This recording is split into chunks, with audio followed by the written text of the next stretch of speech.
الحمدللہ والصلاة والسلام علی رسول اللہ وعلی آلہ وصحبہ ومن اہتدى بہداه اما بعد فقد روى الامام احمد وابو داود عن عبد الله بن مسعود رضی اللہ عنہ قال سمعت رسول اللہ صلی اللہ علیہ وسلم يقول ان الرقى والتمائم والطولة شرک۔ محترم حاضرین و مکرم ناظرین، مسند احمد اور سنن ابی داود کے حوالے سے عبداللہ بن مسعود کی روایت آپ کے سامنے پڑھی گئی۔ اس میں رقیہ اور تمائم کے تعلق سے باتیں ہمارے درس میں آ چکی ہیں۔ اس حدیث کا آخری جز طولہ ہے، اور طولہ کی تفسیر اور تشریح خود حضرت عبداللہ بن مسعود رضی اللہ عنہ نے فرمائی ہے، شیء یصنعہ النساء یتحببن الی ازواجہن، عورتیں اپنے شوہروں کی محبت حاصل کرنے کے لیے کچھ تدبیریں کرتی ہیں۔ اہل علم نے لکھا ہے کہ یہ جادو کی قسم ہے جس کے ذریعے سے وہ قلبی محبت حاصل کرنا چاہتی ہیں، جس کو عرف عام میں مت مارنا کہتے ہیں۔ مٹھائی پر، چاکلیٹ پر، چینی وغیرہ پر کسی سے کچھ اس طرح کی جھاڑ پھونک کروا کے لے آئی، وہ شوہر کو کھلا کر کے اس کی محبت کو اپنی طرف پھیرا، اور دوسرے سے نفرت بھی دلا دیتی۔ تو کسی سے دل پھیرنا اور اپنی طرف مائل کرنا، یا بیوی کو یا نعوذ باللہ ناجائز طریقے سے غیر عورت کو، غیر لڑکی کو اپنے محبت کے دام میں پھنسانے کے لیے اس طرح کی حرکتیں خوب چلتی ہیں۔ دلوں میں محبت ڈالنے والا، نفرت ڈالنے والا بھی اللہ ہے۔ بندوں کے دل اللہ سبحانہ و تعالیٰ کی دو انگلیوں کے درمیان ہے، وہ جیسے چاہتا ہے اس کو الٹ پھیر کرتا ہے۔ تو یہ عمل بھی شرک ہے، اور اس طرح کا عمل جو عورتوں کی دنیا میں زیادہ ہوتا ہے، اور کچھ مرد حضرات بھی اس طرح کی گھناؤنی شرکیہ حرکتیں کرتے ہیں، ان کو اللہ سبحانہ و تعالیٰ سے ڈرنا چاہیے۔ باب الرقیٰ والتمائم کے 7ویں باب میں صاحب کتاب رحمۃ اللہ علیہ نے حضرت ابو بشیر انصاری رضی اللہ عنہ کی حدیث، ابن مسعود رضی اللہ عنہ کی حدیث پیش کی ہے۔ ابو بشیر انصاری رضی اللہ عنہ کی روایت صحیحین کی ہے، ابن مسعود رضی اللہ عنہ کی حدیث جو آپ نے ابھی سماعت کیا یہ سنن ابی داؤد اور مسند احمد کی ہے۔ وہ تیسری روایت اس باب میں عبداللہ بن عکیم سے مرفوعاً ہے، یہ مسند احمد کی روایت ہے۔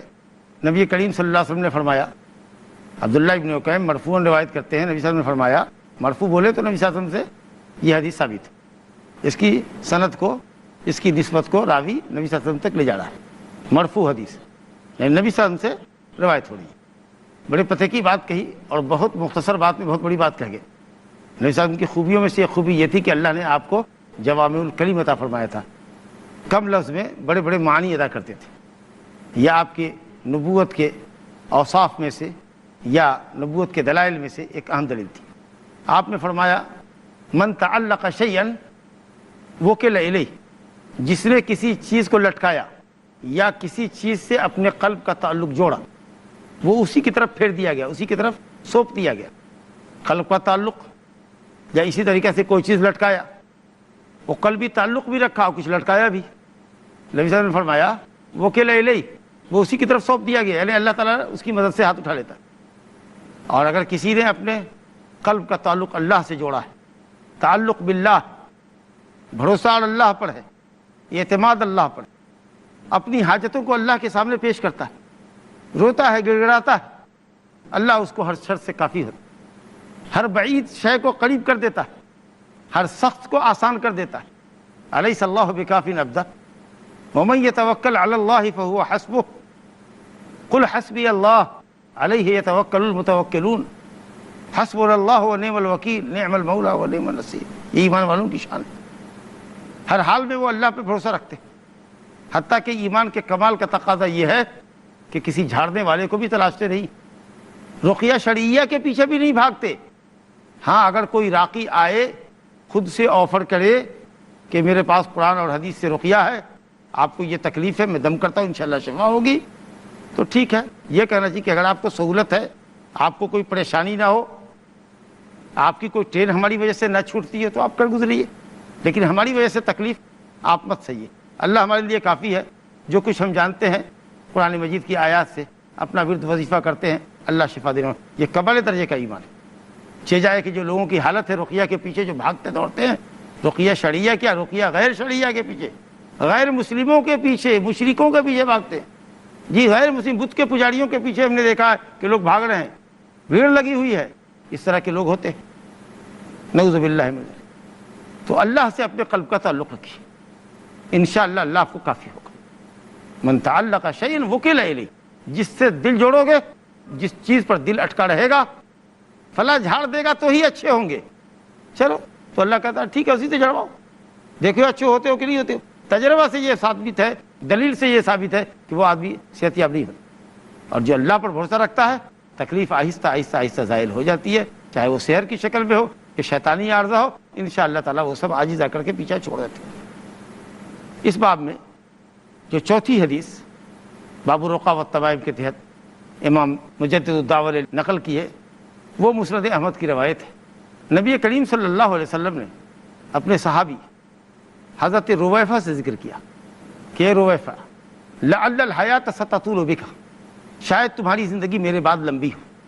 اور نبوت کی علامتوں میں سے ایک علامت یہ ہے کہ اللہ تعالیٰ نے آپ کی دعا کو، آپ کی آرزو کو پورا کیا اور رویفے کو لمبی عمر عطا ہوئی۔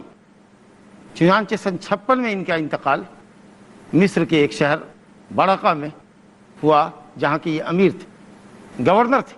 آپ نے فرمایا کہ شاید تمہاری عمر میرے بعد لمبی ہو، فأخبر الناس، تو لوگوں کو یہ خبر کر دو، لوگوں کو بتا دینا، جو علم ہم دے رہے ہیں وہ لوگوں کو بتا دینا۔ یہ حکم صرف رویفہ کے لیے نہیں ہے، یہ ان کے ساتھ خاص نہیں ہے، ہر وہ شخص جس کے پاس شریعت کا علم ہو اور لوگوں کو اس علم کی حاجت بھی ہو، تو آپ پر واجب ہے کہ شریعت کا علم لوگوں تک پہنچائیں، ان کو صحیح علم سے آگاہ کریں۔ اور اگر آپ وہاں اکیلے ہیں تو آپ پر فرض عین ہے، لیکن اگر اس علم میں آپ کے ساتھ دوسرے لوگ بھی شریک ہیں تب تبلیغ اور دعوت فرض کفایہ ہوتی۔ اگر ایک شخص نے وہ فریضہ ادا کر دیا تو دوسرے سے وہ فریضہ ساقط ہو جاتا، اور اگر کسی نے نہیں کیا تو سب گنہگار ہوتے۔ اور جسے ایک نے کیا الحمدللہ اس نے اپنا فرض عین تو کیا ہی، دوسروں کا فرض بھی اس کے ذریعے ساقط ہوا تو اس کا ثواب اور بڑھا۔ تو یہ تبلیغ دین کے تعلق سے یہ بات آپ کے سامنے لائی۔ کیا لوگوں کو پہنچاؤ؟ عقیدے کی بات ہے۔ کہا ان من عقد لحیتہ، جس نے اپنی داڑھی کو چپکایا، جس نے اپنی داڑھی کو گرہ لگائی، باندھ دیا۔ جاہلیت کے دستور کے مطابق لوگ جنگی میدان میں اپنی داڑھیوں کو پیش دے کر باندھ دیتے تھے، شاید اس لیے کہ مد مقابل سامنے دشمن آئے گا تو داڑھی پکڑ کے بے بس کر دے گا، تو اس کو باندھ لیتے تھے۔ جیسے ہمارے ملک میں بعض اجمیوں کا شعار ہے کہ وہ داڑھی لپیٹ کر باندھتے ہیں۔ اب یہ کیوں کرتے ہیں؟ بعض علماء نے کہا کہ کبر اور عجب میں ایسا کرتے ہیں یا کوئی اور فیکٹر ہے، لیکن وہ اس کو باندھ کے رکھتے ہیں۔ داڑھی کو لٹکنے دینا چاہیے، چھوڑ دینا چاہیے۔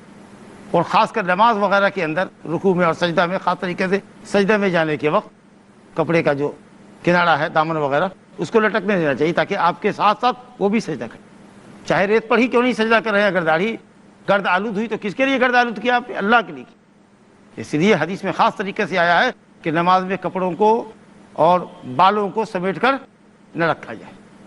وہ اللہ نکف شعرا ولا ثوبا، کپڑے کو اور بال کو نہ سمیٹے۔ تو داڑھی کو چپکانا، داڑھی کو باندھنا جاہلیت کا دستور تھا۔ انشاءاللہ اس حدیث پر گفتگو جاری ہے، ایک مختصر سے وقفے کے بعد پھر ہمارا آپ کا سامنا ہو۔ السلام علیکم ورحمۃ اللہ۔ وقفے کے بعد آپ کا خیر مقدم ہے۔ میں عرض یہ کر رہا تھا، اپنے صحابی حضرت رویفہ سے ذکر کیا کہ رویفہ لعل الحیات ستطول بک، شاید تمہاری زندگی میرے بعد لمبی ہو۔ اور نبوت کی علامتوں میں سے ایک علامت یہ ہے کہ اللہ تعالیٰ نے آپ کی دعا کو، آپ کی آرزو کو پورا کیا اور رویفے کو لمبی عمر عطا ہوئی۔ چنانچہ سن 56 میں ان کا انتقال مصر کے ایک شہر برقہ میں ہوا، جہاں کے یہ امیر تھے، گورنر تھے۔ آپ نے فرمایا کہ شاید تمہاری عمر میرے بعد لمبی ہو، فأخبر الناس، تو لوگوں کو یہ خبر کر دو، لوگوں کو بتا دینا، جو علم ہم دے رہے ہیں وہ لوگوں کو بتا دینا۔ یہ حکم صرف رویفہ کے لیے نہیں ہے، یہ ان کے ساتھ خاص نہیں ہے، ہر وہ شخص جس کے پاس شریعت کا علم ہو اور لوگوں کو اس علم کی حاجت بھی ہو، تو آپ پر واجب ہے کہ شریعت کا علم لوگوں تک پہنچائیں، ان کو صحیح علم سے آگاہ کریں۔ اور اگر آپ وہاں اکیلے ہیں تو آپ پر فرض عین ہے، لیکن اگر اس علم میں آپ کے ساتھ دوسرے لوگ بھی شریک ہیں، تب تبلیغ اور دعوت فرض کفایہ ہوتی. اگر ایک شخص نے وہ فریضہ ادا کر دیا تو دوسرے سے وہ فریضہ ساقط ہو جاتا، اور اگر کسی نے نہیں کیا تو سب گنہگار ہوتے. اور جسے ایک نے کیا الحمدللہ اس نے اپنا فرض عین تو کیا ہی، دوسروں کا فرض بھی اس کے ذریعے ساقط ہوا تو اس کا ثواب اور بڑھا. تو یہ تبلیغ دین کے تعلق سے یہ بات آپ کے سامنے لائی. کیا لوگوں کو پہنچاؤ؟ عقیدے کی بات ہے. کہا ان من عقد لحیتہ، جس نے اپنی داڑھی کو چپکایا، جس نے اپنی داڑھی کو گرہ لگائی، باندھ دیا. جاہلیت کے دستور کے مطابق لوگ جنگی میدان میں اپنی داڑھیوں کو پیش دے کر باندھ دیتے تھے، شاید اس لیے کہ مد مقابل سامنے دشمن آئے گا تو داڑھی پکڑ کے بے بس کر دے گا، تو اس کو باندھ لیتے تھے. جیسے ہمارے ملک میں بعض اجمیوں کا شعار ہے کہ وہ داڑھی لپیٹ کر باندھتے ہیں. اب یہ کیوں کرتے ہیں؟ بعض علماء نے کہا کہ کبر اور عجب میں ایسا کرتے ہیں یا کوئی اور فیکٹر ہے، لیکن وہ اس کو باندھ کے رکھتے ہیں. داڑھی کو لٹکنے دینا چاہیے، چھوڑ دینا چاہیے. اور خاص کر نماز وغیرہ کے اندر رکوع میں اور سجدہ میں خاص طریقے سے سجدہ میں جانے کے وقت کپڑے کا جو کنارہ ہے دامن وغیرہ اس کو لٹکنے دینا چاہیے تاکہ آپ کے ساتھ ساتھ وہ بھی سجدہ کرے. چاہے ریت پر ہی کیوں نہیں سجدہ کر رہے ہیں، اگر داڑھی گرد آلود ہوئی تو کس کے لیے گرد آلود کیا آپ نے؟ اللہ کے لیے. اس لیے حدیث میں خاص طریقے سے آیا ہے کہ نماز میں کپڑوں کو اور بالوں کو سمیٹ کر نہ رکھا جائے. وہ اللہ لکف شعرا ولا ثوبا، کپڑے کو اور بال کو نہ سمیٹے. تو داڑھی کو چپکانا، داڑھی کو باندھنا جاہلیت کا دستور تھا. داڑھی کو چپکانا جاہلیت کا طریقہ تھا، بعض اجمیوں کا طریقہ ہے. خاص کر جس ملک میں ہم ہندوستان میں رہتے ہیں یا ایک قوم اپنی داڑھی کو چپکاتی ہے، باندھتی ہے، جیسا کہ آپ حضرات جانتے ہیں. تو اسلام میں داڑھی کے باندھنے، چپکانے، گرہ لگانے کا کوئی تصور نہیں ہے. یہ عمل اہل جاہلیت کا عمل، اور جس عمل کو اہل جاہلیت کا عمل کہا جائے یقین مانیے کہ وہ عمل حرام ہوتا ہے، گناہ کبیرہ ہوتا ہے. اور داڑھی کو چپکانے کا مطلب یا اس کو گھنگرالا بنانا، ایک مطلب یہ ہے من عقد لحیتہ میں تاکید کرنا، یعنی اس کو پرپیچ بنانا. اب داڑھی سپاٹ لمبی ہے تو اس کو گھنگرالا بنا دیا. یہ گھٹیا لوگوں کا طریقہ ہوتا ہے اور نسوانی فعل ہوتا ہے. عورتیں اپنے بال کو کلیدار بنانے کے لیے، گھنگرالا بنانے کے لیے بیوٹی پارلر میں جاتی ہیں یا کچھ اس طرح کے کنگھی استعمال کرتی ہیں، دن بھر بال کو لپیٹ کر کے رکھا تاکہ وہ بال پرپیچ ہو جائے. تو یہ گھٹیا عمل ہے اور نسوانی عمل ہے کہ اپنی داڑھی کو گھنگرالا بنا دو. کسی کی نیچرلی داڑھی ہوتی ہے گھنگرالی، کسی کی سپاٹ ہے، جس کی جیسی ہو ویسی ہونی چاہیے. تو دونوں عمل ناجائز ہے. تو آپ نے فرمایا رویفے لوگوں سے بتاؤ کہ جس نے اپنی داڑھی کو چپکایا، باندھ دیا، جیسا کہ اہل جاہلیت کرتے ہیں، جیسا کہ اہل عجب کرتے ہیں، مشرکین سے مشابہت ہے، یا اس کو گھنگرالا بناتے ہیں. اس کے بعد آپ نے فرمایا او تقلد وطرن، یا جس نے تانت کا قلادہ پہنا یا پہنایا، اپنے پہنا یا اپنے بچوں کو پہنایا یا جانور کے اوپر تانت کا قلادہ، اور اس کے اندر کچھ تعویذات اگر ڈال دیا تو ایک تو کڑیلا تھا اسے نیم چڑھا ہوا، تو تانت کا قلادہ جو نظر بد سے بچنے کے لیے جانوروں کو اور بچوں کے گلے میں باندھتے تھے. جب وہ تانت پرانی ہو جاتی تھی تو کمان سے نکال کے باندھ دیا، اس کمان میں نئی تانت لگا دی. تو یہ بھی شرک ہے، شرک اصغر ہے. اور اس کے بعد نبی صلی اللہ علیہ وسلم نے فرمایا اب استنجا برجی عظم او دابہ، چوپائے کے گوبر سے، لید سے یا ہڈی سے، جس نے استنجا کیا، جانور کے گوبر سے، لید سے جس نے استنجا کیا اور ہڈی سے استنجا کیا، تو آپ نے فرمایا فإن محمد بری منہ، محمد صلی اللہ علیہ وسلم اس شخص سے بری ہے. نہ یہ کہ اس کے فعل سے، صرف وہ جو کر رہا ہے وہ غیر اسلامی کام ہے، غلط ہے، نہیں، میں اس کے کام سے تو بڑی، اس شخص سے بھی بڑی ہوں. اللہ اکبر. نبی صلی اللہ علیہ وسلم اپنی بڑات کا اظہار فرمایا. سوچیے کتنا سنگین معاملہ ہے. وعید کی حدیث ہے، اس کی تعویل نہیں کرنی چاہیے، جیسا کہ بعض اہل علم نے کیا. علامہ نووی وغیرہ عام طریقے سے وعید کے نصوص کی تعویل کرتے، میں اس کے فعل سے بڑی ہوں. ارے آپ نے کہا میں اس سے بڑی ہوں، اس شخص سے بڑی ہوں، بیزار ہوں، اور اس کے فعل سے بھی بیزار ہوں کہ اس نے جو کام کیا وہ غلط کیا، خلاف شرع کام کیا. گوبر اور ہڈی سے استنجا کرنا حرام، کیونکہ نبی صلی اللہ علیہ وسلم نے ایسے شخص سے برات کا اظہار کیا ہے. یہ حرمت کے دلیل گناہ کبیرہ ہے. اور کیوں؟ اس کی علت اور وجہ آپ بتا سکتے ہیں؟ گوبر اور ہڈی سے استنجا کرنے سے کیوں منع کیا گیا ہے؟ جی بتائیے. اس کے وجہ یہ ہے کہ وہ جینوں کا خوراک ہے. صحیح جواب ہے آپ کا. صحیح مسلم میں حضرت عبداللہ بن مسعود رضی اللہ عنہ سے روایت ہے کہ آپ نے فرمایا لا تستنجوا بالروث ولا بالعظام فإنها زاد اخوانکم الجن. کہا گوبر سے اور ہڈیوں سے استنجا مت کرو، کیونکہ وہ تمہارے بھائی جنوں کی خوراک ہے، ان کی خوراک گندی ہوتی ہے، فاسد ہوتی ہے۔ تو جب جنوں کی خوراک کو گندا کرنا جائز نہیں ہے اور نبی صلی اللہ علیہ وسلم ایسا کرنے والے سے برات کا اظہار کریں، تو انسان کی خوراک سے استنجا کرنا، روٹی سے گندگی صاف کرنا، کسی اور چیز سے گندگی صاف کرنا جو کھانے کی چیز ہے، یہ بالکل بدرجہ اولا حرام ہوگا۔ ہاں پانی استعمال کریں، ٹیشو پیپر استعمال کریں، پتھر استعمال کریں، مٹی کا ڈھیلا استعمال کریں، کپڑے کا ٹکڑا استعمال کریں، لیکن جو چیزیں کھائی جاتی ہیں اس سے غلط صاف ستھرا کریں، اس سے استنجا نہ کریں۔ اہل علم میں اختلاف ہے کہ اگر کوئی گوبر سے اور ہڈی سے استنجا کر لیتا ہے تو اس کی پاکی ہوگی کہ نہیں ہوگی، علماء کا اختلاف۔ امام محمد بن حنبل رحمۃ اللہ علیہ کے یہاں راجح قول، ظاہر قول ان کے مسلک کا یہ ہے کہ پاکی نہیں ہوگی، آپ ناپاک ہوں گے۔ ایک تو گنہگار ہوئے کہ آپ نے خوراک گندی کی، دوسرے آپ کو پاکی بھی نہیں ملی۔ لیکن شیخ الاسلام ابن تیمیہ رحمۃ اللہ علیہ اور دوسرے علماء نے کہا ہے کہ پاکی حاصل ہو جائے گی، استنجا ہو جائے گا۔ لیکن روایت دار قطنی میں اور ابن عدی نے اپنی کامل میں ایک روایت ذکر کی ہے جس کی سند جید ہے۔ حضرت ابو ہریرہ رضی اللہ عنہ کہتے ہیں کہ نبی صلی اللہ علیہ وسلم نے گوبر اور ہڈی سے استنجا کرنے سے منع فرمایا، اور آپ نے فرمایا انہما لا یطہران، یہ دونوں آدمی کو پاک نہیں کر سکتے۔ تو اس حدیث سے پہلے قول کی تائید ہوتی ہے جو حضرت امام احمد بن حنبل کے یہاں راجح قول ہے کہ استنجا نہیں ہوگا، آپ پاک نہیں ہوں گے۔ تو بہرحال نبی صلی اللہ علیہ وسلم نے فرمایا کہ رویفے، اگر عمر دراز ہو تو لوگوں کو بتا دینا کہ جس نے اپنی داڑھی چپکائی، باندھا، گرہ لگائی، یا اس کو پرپیچ بنایا، یا تانت کا قلادہ نظر بد سے بچنے کے لیے، یا نظر بد سے بچنے کے لیے کوئی اور دوسرے طریقے استعمال کیے، دوسرے کچھ ٹوٹکے وغیرہ استعمال کیے، اور اسی طریقے سے جس نے گوبر اور ہڈی سے استنجا کیا، دنیا کو بتا دو کہ محمد صلی اللہ علیہ وسلم اس سے بری۔ اور اس کے بعد اسی واقعے کے ساتھ ہی وکی بن جراح کے حوالے سے صاحب کتاب نے دو باتیں ذکر کی ہیں۔ ایک سعید بن جبیر تابعی کا قول نقل کیا ہے کہ من قطع تمیمۃ انسان کان کعدل رقبہ، جس نے کسی انسان کی گردن سے تمیمہ کاٹ دیا اس نے گویا کہ ایک غلام آزاد کیا۔ جس نے کسی انسان کی گردن سے تمیمہ کاٹ دیا اس نے ایک گردن آزاد کیا۔ من قطع تمیمۃ انسان، یہ قول ہے کس کا؟ سعید بن جبیر کا، تابعی ہے، روایت مرسل ہے۔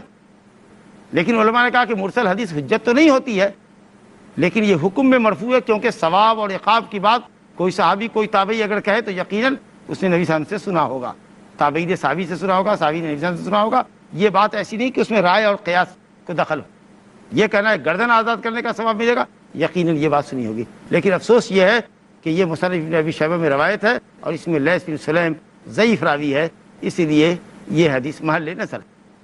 اور اس کے بعد وکی بن الجراح نے، جو امام محمد کے استاد ہیں، بڑے ناقد حدیث تھے، بڑے پائے کے محدث تھے، انہی کے حوالے سے صاحب کتاب نے اخیر میں ابراہیم بن یزید النخعی کا قول پیش کیا ہے۔ یہ بڑے پائے کے فقیہ تھے، فقہائے کوفہ کے اندر بڑا اونچا مقام تھا۔